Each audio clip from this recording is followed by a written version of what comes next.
Yesterday we have completed our chapter number 3, periodicity in properties of element. Today we are going to start chapter number 4. Before starting the chapter 4, I want to give introduction to this chapter. मैं जो इस chapter के बारे में आपको introduction देना चाहूंगा. First of all, the chapter name is molecular structure and chemical bonding. अब सबसे पहले हमें समझना है what is a molecule and what is a chemical bond. अब मॉलिक्यूल क्या होता है? Molecule is a species or molecule is a group of atoms which exist as a single species. दो या दो से अधिक एटम एक जगह पर बंधे हुए हैं और वो एक स्पीसीज की तरह दिखाई दें and they have their characteristics properties. उनकी अपनी कैरेक्टरिस्टिक्स प्रॉपर्टीज हो. For example, water is a molecule. Water के अंदर दो हाइड्रोजन एटम और एक ऑक्सीजन एटम एक सिंगल स्पीसीज के रूप में रहते हैं. Water has its own characteristics. उसकी अपनी कैरेक्टरिस्टिक्स हैं भी. It's characteristics do not resembled with hydrogen and oxygen. It has its own characteristics so that it is a molecule. अब हम यहां पर बात करें भी केमिकल बॉन्ड क्या होता है.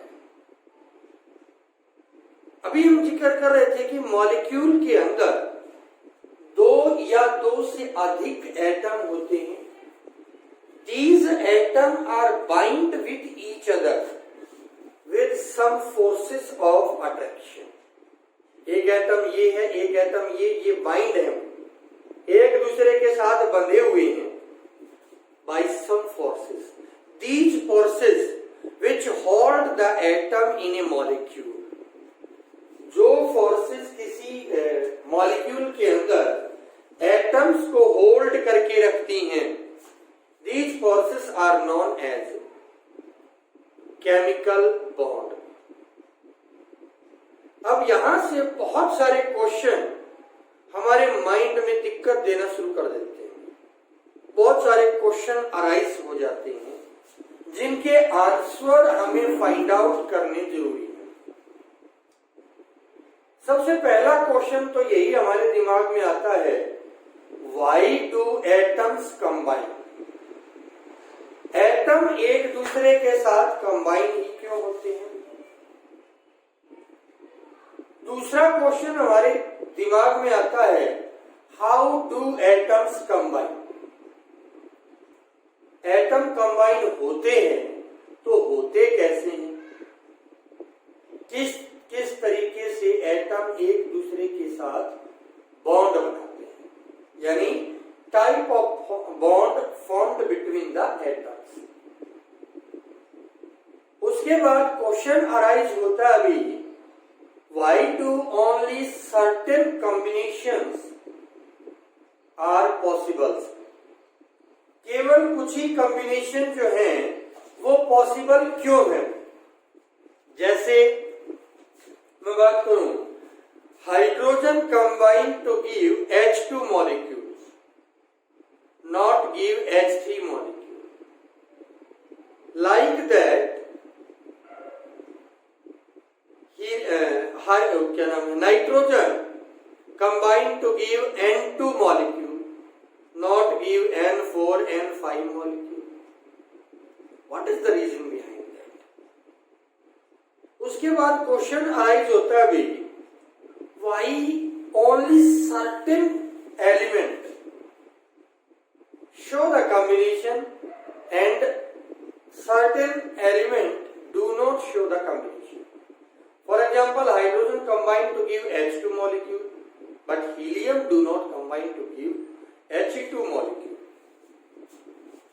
उसके बाद क्वेश्चन अराइज होता है, why the molecule have definite shape. For example, BH3 boron trihydride is planar structure, but NH3 have pyramidal structure. यहां पर अगर मैं बात करूं BeH2 barium hydride linear structure, but H2O water has bent V shape. ये reason क्या है अभी इनके पीछे? इस यूनिट के अंदर हम इन क्वेश्चंस के आंसर फाइंड आउट करेंगे by certain theories which we will discuss in this unit. Causal-Lewis approach,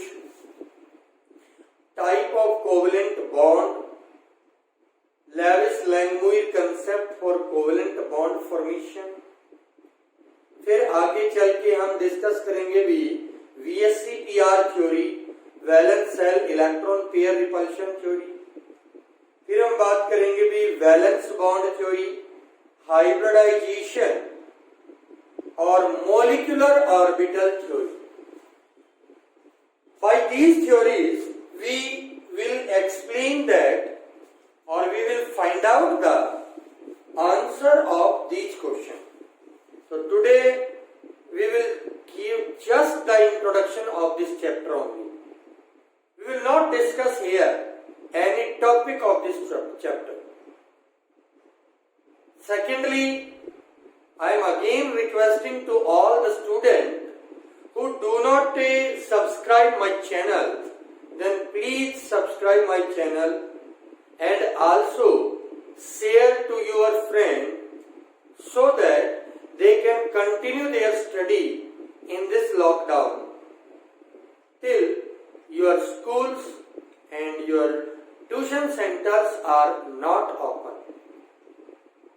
So it's my humble request to all the students, then share, subscribe and like the channel. Okay?